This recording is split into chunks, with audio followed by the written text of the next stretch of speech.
Hello friends, कैसे हैं आप लोगों का स्वागत है अपना YouTube channel Narendra Singh GS पर। फ्रेंड्स, जैसे कि आप लोग जानते हैं कि हमने इस चैनल पर जनरल साइंस की सीरीज स्टार्ट की हुई है। आज हम इस सीरीज का 6 पार्ट करने वाले हैं।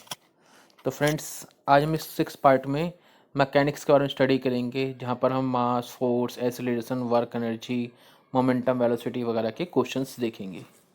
तो आइए फ्रेंड्स, स्टार्ट करते हैं आज का अपना पहला questions. Mechanics. A simple machine help us a person is doing. Simple machine क्या करती है, किसी पर्सन के किस रिस्पेक्ट में काम आती है? लेस वर्क, ठीक है। The same amount of work with lesser force, या same amount of work slowly, या same amount of work much start.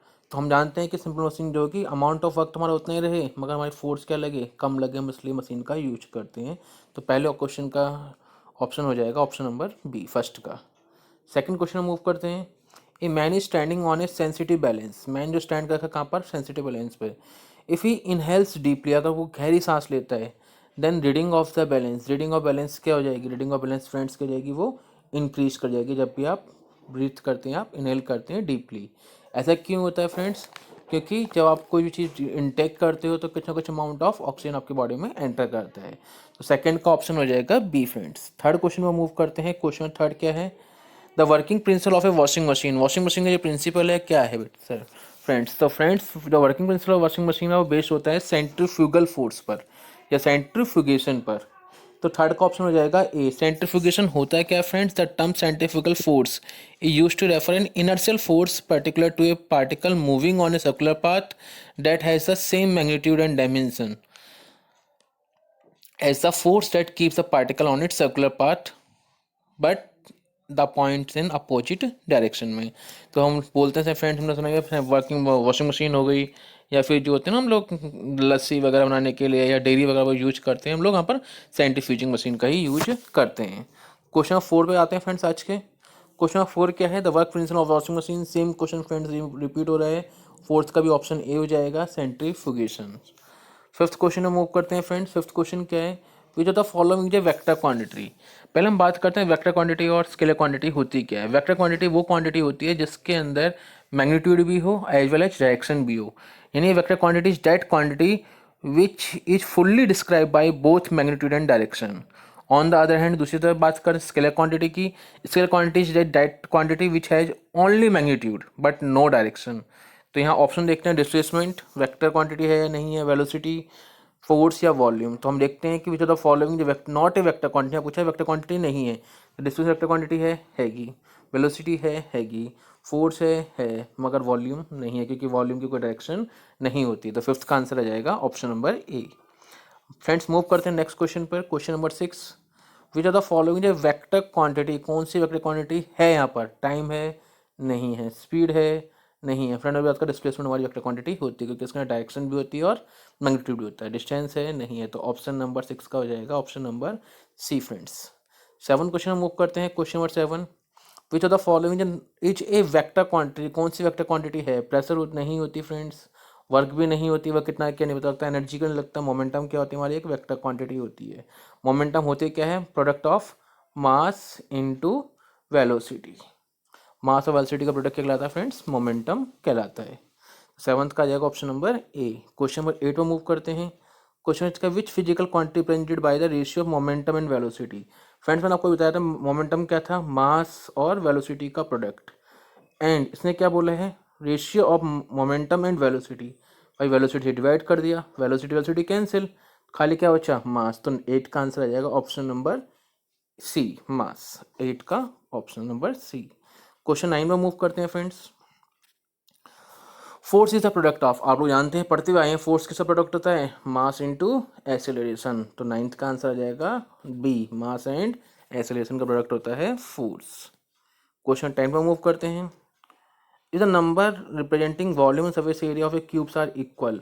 Volume and surface, cube का वॉल्यूम और सरफेस एरिया इक्वल है। वॉल्यूम होता है क्यूब का ए क्यूब, यानी side into side into side, और वो होता है ये सरफेस एरिया होता है हमारा 6a²। जब फ्रेंड्स आप ए स्क्वायर से फ्रेंड्स आप a² काट दो, खाली क्या बचेगा? a = 6 बचेगा। तो उसका आंसर आ जाएगा option number D. 11th question move करते हैं फ्रेंड्स।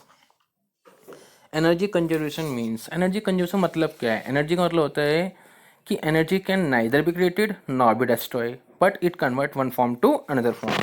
तो यहाँ पर हो जाएगा 11th का answer option number D, energy can neither be created nor be destroy. कि यूनिवर्स में जितनी भी एनर्जी है यूनिवर्स के अंदर, ना तो खुद बनती है ना ही वो ख़त्म होती है, पर इसकी फॉर्म चेंज होती रहती है। क्वेश्चन 12 पे आते हैं। द एनर्जी ऑफ विंड, जो विंड है कि हवा जो चलती है वो कौन सी एनर्जी होती है? चलने की जो भी एनर्जी चलने में वो यूज होती है उसको बोलते हैं काइनेटिक एनर्जी, और जो भी किसी स्टेट्स को रिप्रेजेंट करती है वो होती है पोटेंशियल एनर्जी। माने कि kinetic energy is energy possessed by virtue of motion, यानी कि जो मोशन में करे वो काइनेटिक एनर्जी, और जो कोई भी उसमें करे कॉन्फ़िगरेशन में करे, यानी कि रेस्ट में करे स्टेट में करे, वो तुम्हारी पोटेंशियल एनर्जी। तो यहाँ आ जाएगा विंड एनर्जी क्या मूव करती है, तो उसका आंसर आ जाएगा ओनली काइनेटिक एनर्जी, 12th का बी। 13 क्वेश्चन मूव करते हैं। इन wind power which form of energy converted into electrical energy, कौन सी फॉर्म विंड पावर में बात करते हैं कौन सी एनर्जी होती है? Kinetic energy. 13 का ऑप्शन नंबर ए आ जाएगा। 14 क्वेश्चन मूव करते हैं। As the train start moving the head of passenger sitting inside lean backward because of, आपने कहा मान लो कोई ट्रेन स्टॉप पे रेस्ट में थी, आप बैठे हुए थे, एकदम से ट्रेन सडनली स्टार्ट हो जाए तो आपका जो सिर है ना आपका सिर पीछे तक गिरता है। ऐसा क्यों होता है? ऐसा होता है फ्रेंड्स इनर्शिया ऑफ रेस्ट के कारण। अगर आप कोई भी बस या ट्रेन मूविंग में है एकदम से वो स्टॉप कर देती है तो आप आगे तक गिरते हैं, वो होता है इनर्शिया ऑफ मोशन के कारण फ्रेंड्स। यहाँ पर जो बात होगी यहाँ होगी न्यूटन का फर्स्ट लॉ, जो समटाइम्स रेफर किया जाता है लॉज ऑफ इनर्शिया, और इनर्शिया टेस्ट के कारण ही ऐसा होता है। नेक्स्ट क्वेश्चन मूव करते हैं क्वेश्चन 15 पर। ये एसिलेशन जो रीजन है फ्रेंड्स यहाँ पर, इसमें क्वेश्चन क्या है कि ये man standing on a completely frictionless surface can propel himself by whistling. एक man standing completely frictional surface खड़ा हुआ है कि प्रोपेल बाय व्हीसलिंग, क्या ऐसा पॉसिबल है?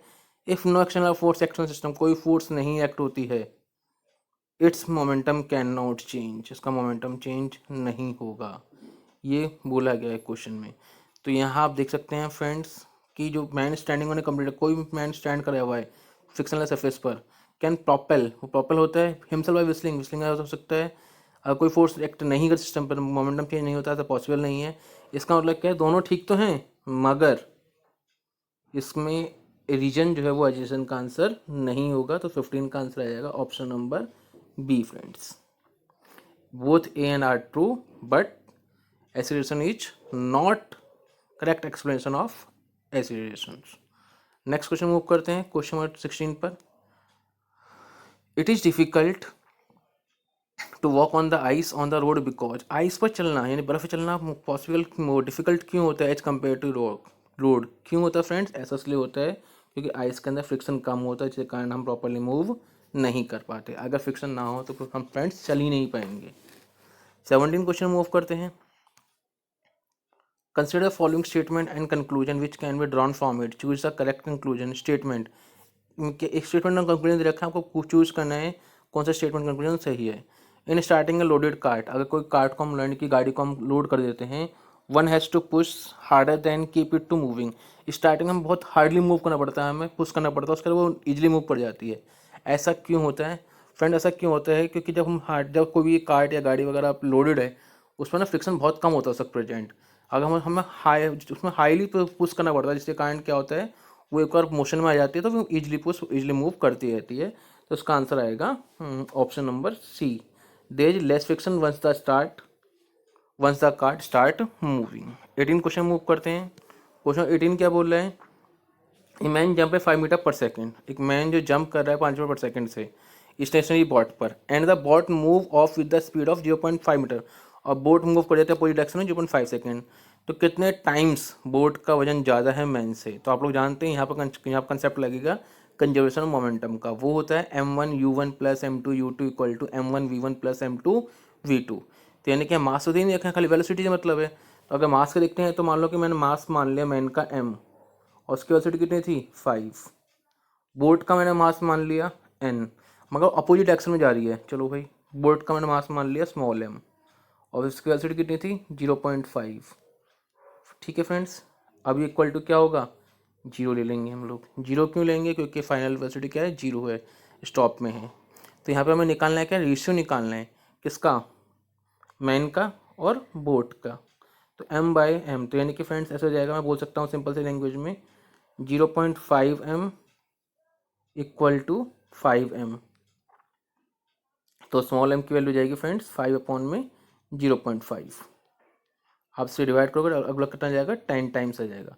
तो जो इसका आंसर होगा फ्रेंड्स वो आ जाएगा इसका answer option number D, 10 times. Next question move करते हैं क्वेश्चन 19 क्वेश्चन पर।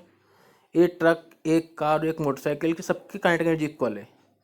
इफ़ इक्वल स्टॉपिंग फोर्स, अगर सब में इक्वल स्टॉपिंग फोर्स लगाई जाए तो ये कितने डिस्टेंस पे जाकर रुकेंगी, सभी स्टॉप कहाँ होंगे, रेंज आफ्टर टर्निंग। अगर इक्वल काइनेटिक एनर्जी है, इक्वली फोर्स लगाई जा रही है तो क्या होगा, सबका डिस्टेंस भी क्या होगा फ्रेंड्स, वो इक्वल ही होगा। यानी option number C, x equal to y equal to z इसका। नेक्स्ट क्वेश्चन मूव करते हैं क्वेश्चन 20 पर फ्रेंड्स। 20 क्या है, person is sitting in a car which at rest. एक पर्सन कार में बैठा हुआ है जो रेस्ट में है। The reaction from the road, road से रिएक्शन हो रहा है, फोर्स व्हील्स ऑफ कार, यानी कि चारों व्हील पर जो आई फिलहाल कार रेस्ट में, तो रिएक्शन जो है वो आर है।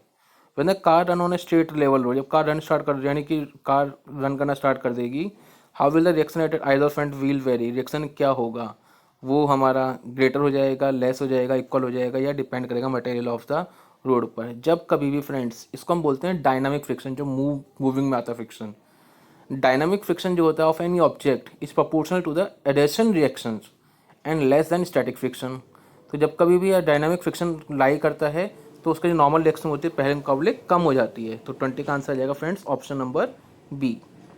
नेक्स्ट क्वेश्चन मूव करते हैं क्वेश्चन 21 पर।